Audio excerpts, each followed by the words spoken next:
Tel que vous le connaissez, le territoire de Massy, c'est un territoire qui est sous conflit depuis des années. Et il y a la multiplicité des groupes armés. Les membres des communautés vivent dans la pauvreté extrême. Et les membres de la communauté sont limités pour accéder aux moyens de subsistance. On encourage les communautés à faire l'analyse de la situation de protection dans le cadre de la mise en œuvre des activités, mais également de voir à quel degré ils peuvent jouer sur les revenus en réduisant les risques de protection, mais en augmentant les revenus des communautés. Mie kazi yangu muupa niko trezorie wa upa Buma. Ndiyo hii depo yetu ina mafaa sana hapa mkominote ya Bihambo. Juu tulikuwaka na limaka tena na pale kwenye ulibimwanga juu ni munyumba bamwizi wanakuya wanabomola banabibeba. Me kwa sasa mafaa ya hii depo yetu, angalia mulitujengea mkatutilia na makahala.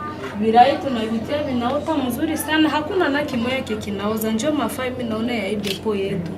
Les communautés qui jadis produisaient et perdaient suffisamment de récoltes au niveau de leur production individuelle, au niveau de leur ménage, aujourd'hui peuvent arriver à drainer leur production agricole vers des dépôts de stockage et arriver à garder ces productions, c'est-à-dire à les conserver, à les écouler et au point d'en avoir des revenus qui sont déversés dans leur vie quotidienne. Pour moi, ça c'est une très grande réussite. Les incidents de protection les plus graves, ce sont les tueries d'abord. Il y a des incursions des hommes armés non autrement identifiés qui tuent les gens dans la communauté. Et il y a aussi les cas d'enlèvement. On enlève souvent les gens dans la communauté vers une destination inconnue. Et à part ça, il y a aussi le cas d'arrestation arbitraire et le non-respect des droits des personnes en état d'arrestation.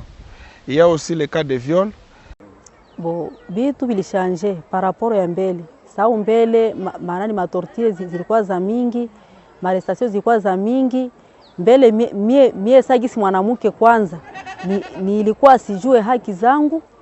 Bo nilikuwa sina tele nguvu ya kufika mbele ya autorite fulani. Saa unafika mbele ya autorite swate alikuwa anakuneglige, lakini a partir ya nani hii projet kufika huku to tunaingia mu message na autorite, tunekala nabo mule mu autorite, tunafanya message, tunaambiana kweli yenyewe iko antuka kusha kwa changement ya kabambi sana.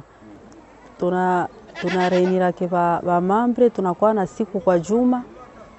Tunakamata siku ya 5 vendredi asubuhi na 6h, tunafanya mareunion. Mule mu mareunion tunafanya ma planification sasa ya activité, kama ni juu ya auto référencement, kama ni juu ya délaissement d'enfants et non encadrement des enfants, kama ni juu ya viole, kama ni juu ya ma violence basée sur le genre.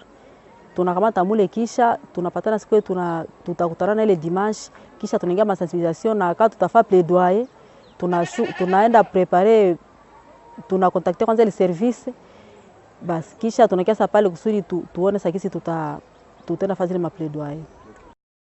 Sie wote tunatumika sawa sawa juu mliona ginzi tulifika mshamba, tunasaidia kama ni kupima, tuna trace nani hii mfereji anakamata hii nani hii kamba, tunasimika mshamba juu tunatumika sawa sawa, ananisaidia sana kupitia mafundisho yetu tulipata.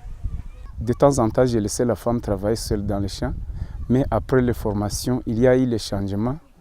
Et la façon maintenant de travailler ensemble nous a encore changé notre vie. Par exemple, unaweza enda kushamba na uko mwanamke wewe peke, unakutana yako na bajambazi, wala kama unakutana mwizi mshamba hautakuwa na nguvu ya kumkamata na uko wewe peke. Wala wakati kwa shamba zeo unaweza kwenda mshamba nakutana na nyoka, hautawezi fani ni kuiua wewe peke. Zile ndio zilikuwa madifikirite kwangu. Kwa sasa tuko natumika pamoja, hakuna tena difficulté. Auparavant, il n'y avait pas une amélioration de la vie. Mais aujourd'hui, il y a une amélioration, puisque j'ai déjà acheté les moutons, j'ai une chèvre et j'ai un porc aussi là-bas.